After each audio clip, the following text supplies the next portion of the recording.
আমরা আর একটা জমিতে যাচ্ছি। এই যে পালন দেখেছো, আমাদের ওখানে কিনে খেতে গেলে কত টাকার, দেখো হাইব্রিড পালন, দেখো হাইব্রিড পালন। আর এই দিকে দেখো সারি সারি সর্ষে, সর্ষে প্রায় পেকে গেছে সর্ষে।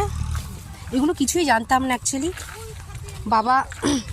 আমার বাবাও কোনোদিনও চাষবাস করেনি, জমি পড়েছিল, আমার বাবাও শুরু করেছে এই কাজ।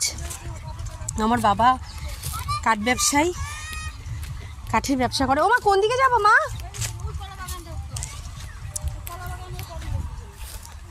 এখন যাচ্ছি, আমার বাবার আর একটা ধান খেতে রয়েছে, সেই ধান খেতে যাব।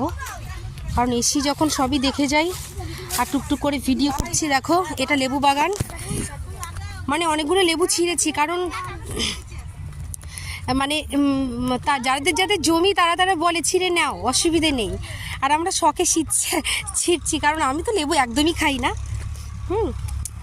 এই যে দেখো সর্ষে পাড়িয়ে যাচ্ছি, কি অবস্থা, কি করব, কিচ্ছু করার নেই। কারণ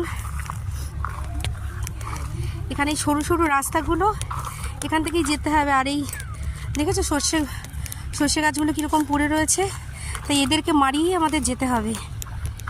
আর এই যে স্যালোর জল এক একটা খেতে যাচ্ছে, দারুণ দারুণ।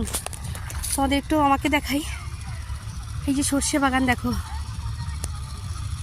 দারুণ মনোরম দৃশ্য, দারুণ, যেগুলো কল্পনায় প্রকাশ করা যাবে না, খুব সুন্দর।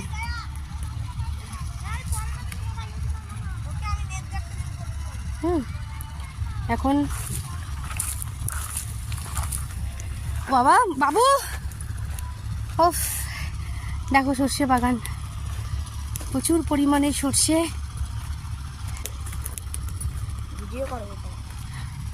এই যে প্রচুর প্রচুর প্রচুর পরিমাণে সর্ষে, প্রচুর। আর এই যে দেখো ঘাল বিল দিয়ে কি সুন্দর জল যাচ্ছে, এগুলো আমরা বলতেও পারবো না। ওই যে দেখতে পাচ্ছ ওখানেও আমরা যাব। ওই দেখো ফুল ক্ষেত, সেই ফুল ক্ষেতেও যাব আমরা। ও এ বাবা, ওই যে মা ওরা আসছে এক এক করে, আমরা অগ্রিম এসে গেছি। এখন আমরা এখান থেকে ওই কলা বাগানে যাব আমরা। এই যে দেখো কি দারুণ লাগছে বলো তো, এই যে দেখতে পাচ্ছ কি দারুণ লাগছে।